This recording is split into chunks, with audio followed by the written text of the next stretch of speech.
योगेश तलवार ने एक छोटी सी गैदरिंग रखी थी अपने बेटे के 12th क्लास के रिजल्ट की खुशी में। उनके बेटे रोनित ने 93% स्कोर किए थे और क्लास में 3rd आया था। सारे रिलेटिव्स रोनित को रेकमेंडेशन दे रहे थे कि वो अपने फ्यूचर में क्या क्या कर सकता है, लेकिन मिस्टर तलवार किनारे में बैठकर थोड़ा अनईजी हो रहे थे और उन्हें पता नहीं चल रहा था कि उनके साथ क्या हो रहा है। जब सारे गेस्ट चले गए तो मिस्टर तलवार ने किनारे कुर्सी लगाई और अकेले बैठ के अपने करियर के बारे में सोचने लगे। उन्होंने खुद एक अच्छे कॉलेज REC तेलंगाना वारंगल से इंजीनियरिंग की थी। उसके बाद गुड़गांव के एक अच्छे कॉलेज से MBA की थी और MBA करते ही 1990 में उनकी अच्छी जॉब भी लगी थी और वो भी बस दुनिया जीतने के बारे में सोच रहे थे। उन्होंने एक एजुकेटेड स्मार्ट लड़की कुसुम से शादी करी। कुसुम नोएडा के प्राइवेट कॉलेज में एक टीचर थी।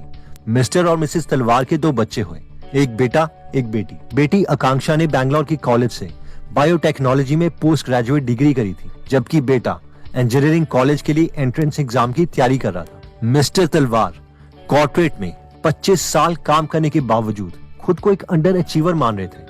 पहले उन्होंने सोचा था कि 40 साल में वो रिटायरमेंट ले लेंगे, फिर 45 में सोचा और खुद को फाइनेंशियली इनसिक्योर मान रहे थे। मिस्टर तलवार सोच रहे थे कि लाइफ में उन्होंने क्या क्या डिसीजन लिए हैं। डिसीजन जैसे कि बच्चे होने से पहले वो एक जेनरस आदमी थे। दोस्तों को अगर कोई भी फाइनेंशियल हेल्प की जरूरत पड़ती तो वो हिचकिचाते नहीं, बस दे देते। लेकिन जैसे ही उनकी बेटी आकांक्षा पैदा हुई तो पैसों को लेके वो सीरियस हो गए और उन्होंने फिक्स डिपॉजिट यानी FD में पैसे इन्वेस्ट करना स्टार्ट कर दिया। जब कभी उनके पास एक्स्ट्रा पैसे होते तो वो अपनी वाइफ कुसुम के लिए गोल्ड ले लेते, क्योंकि गोल्ड इंडिया में एक अच्छी इन्वेस्टमेंट भी मानी जाती है। 1999 में मिस्टर तलवार ने नोएडा में अपना फर्स्ट फ्लैट लिया।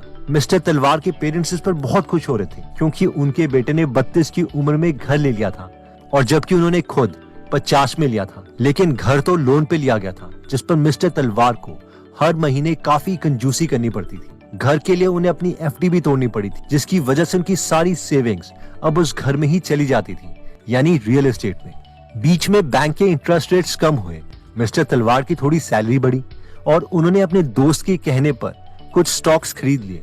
स्टॉक्स के प्राइस काफी बढ़ गए थे और रियल एस्टेट के प्राइस बढ़ने से उनके घर की वैल्यू भी ऑलमोस्ट डबल हो गई थी। मिस्टर तलवार थोड़े और कॉन्फिडेंट हुए और उन्होंने नोएडा में high rise complex Empire apartments में एक और फ्लैट बुक करवा लिया, जिसकी अभी कंस्ट्रक्शन पूरी नहीं हुई थी। लेकिन फिर आया 2008 का स्टॉक मार्केट क्रैश, जिसमें मिस्टर तलवार का पोर्टफोलियो ऑलमोस्ट डिस्ट्रॉय हो गया।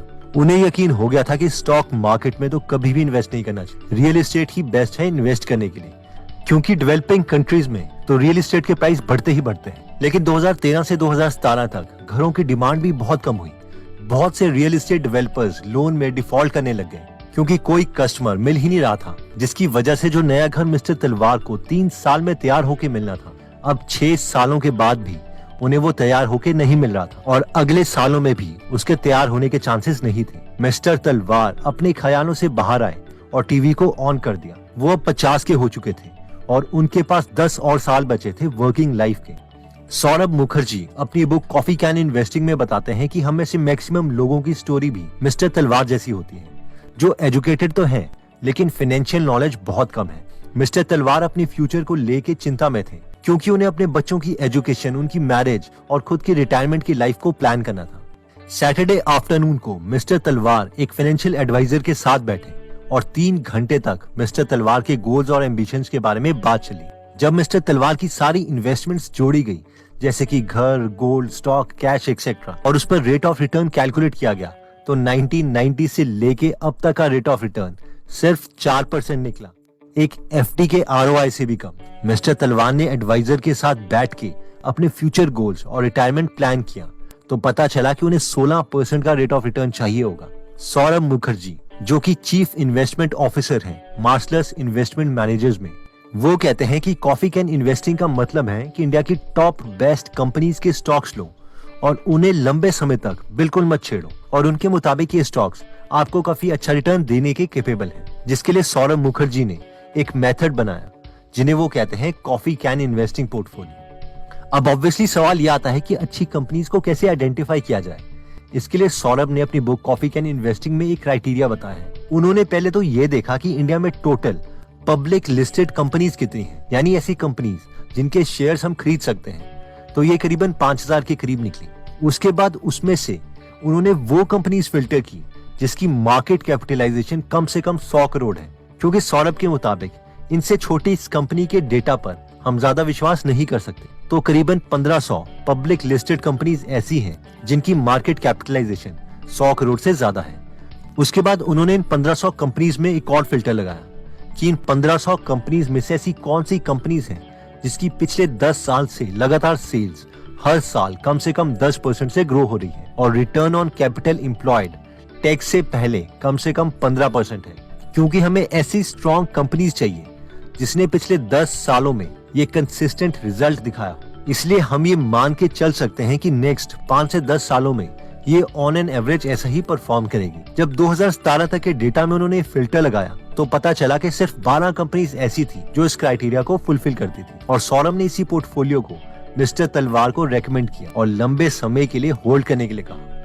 दोस्तों, मोस्ट इंपॉर्टेंट थिंग ये है कि मेरे पास कोई सर्टिफिकेशन नहीं है फाइनेंशियल एक्सपर्ट्स की और आपको अपनी रिसर्च जो है वो खुद करनी है और उसी के अकॉर्डिंग अपने डिसीजन लेने हैं। इस वीडियो को हम समराइज कर देते हैं। इस वीडियो में हमने सौरभ मुखर्जी की बुक कॉफी कैन इन्वेस्टिंग की समरी देखी, जिसमें हमने देखा था कि मेजॉरिटी ऑफ इंडियंस इन्वेस्टमेंट को बहुत ही कॉम्प्लिकेटेड समझते हैं।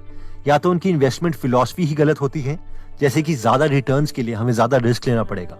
लेकिन अगर हम अच्छे इन्वेस्टर्स जैसे कि Ben Graham, Warren Buffett etcetera की इन्वेस्टमेंट फिलॉसफी को माने तो वो सभी फिलॉसफी सेम है कि हाई क्वालिटी कंपनी में इन्वेस्ट करो और बहुत लंबे समय तक उसे होल्ड करके रखो और उसके शेयर प्राइस की वैल्यू को बार बार चेक करने की जरूरत नहीं है। नेक्स्ट हमने देखा था कि सौरभ मुखर्जी के अकॉर्डिंग कॉफी कैन पोर्टफोलियो भी हमें अच्छी कंपनीज को फिल्टर करने का ऑप्शन देता है, जिसमें सौरभ ने कुछ फिल्टर्स बनाए थे, जैसे कि उन कंपनी की मार्केट कैप 100 करोड़ से ज्यादा होनी चाहिए और पिछले 10 साल में लगातार सेल्स 10% से ग्रो होनी चाहिए और साथ में ROCE यानी रेट ऑफ कैपिटल एम्प्लॉयड पिछले 10 साल का हर साल कम से कम 15% होना चाहिए। ऑथर के अकॉर्डिंग अगर हम इन कंपनीज में इन्वेस्ट करके 5 से 10 साल तक इस पोर्टफोलियो को छेड़ते नहीं हैं तो हमें अच्छा रिटर्न मिल सकता है। अगर शॉर्ट टर्म में बार बार हम इसे बेचते और खरीदते रहते हैं तो हमें ट्रांजैक्शन फीस, टैक्सेस भी देने पड़ते हैं, जिससे कंपाउंडिंग की वजह से जो हमें फायदा होने वाला था वो हमें नहीं मिल पाएगा। अगर इन्वेस्टमेंट के ऊपर आप और बुक समरीज पढ़ना या सुनना चाहते हैं, जैसे कि intelligent investor, the little book on common sense investing या फिर पीटर लिंच की बुक लर्न टू, आप गीगल एप्लीकेशन डाउनलोड कर सकते हैं, जहां पर 140 से ज्यादा बुक समरीज हिंदी में और इंग्लिश में फ्री में अवेलेबल है, जिसे आप पढ़ भी सकते हैं और सुन भी सकते हैं। अगर आप मोस्ट एक्सपीरियंस्ड लोगों के एक्सपीरियंसेस सीखना चाहते हैं तो आप इस एप्लीकेशन को डाउनलोड कर सकते हैं। इसका लिंक हम डिस्क्रिप्शन में दे देंगे। एनीवेज दोस्तों, अगर आप ऐसे नॉलेजेबल वीडियोस मिस नहीं करना चाहते तो सब्सक्राइब करने के बाद बेल का बटन दबाना मत भूलिएगा। आप कमेंट करके ये भी बता सकते हैं कि आप नेक्स्ट वीडियो किस टॉपिक पर चाहते हैं। जल्दी हम आपसे दोबारा मिलेंगे। जय हिंद। अगर आप हमारी वीडियोस मिस नहीं करना चाहते तो हमारा पेज लाइक करने के बाद 3 डॉट्स के बटन को प्रेस करके फॉलो के बटन को सिलेक्ट कीजिए और फाइनली सी फर्स्ट के ऑप्शन को सिलेक्ट कर लीजिए। इससे आपको हमारी हर पोस्ट मिलती रहेगी। जय हिंद।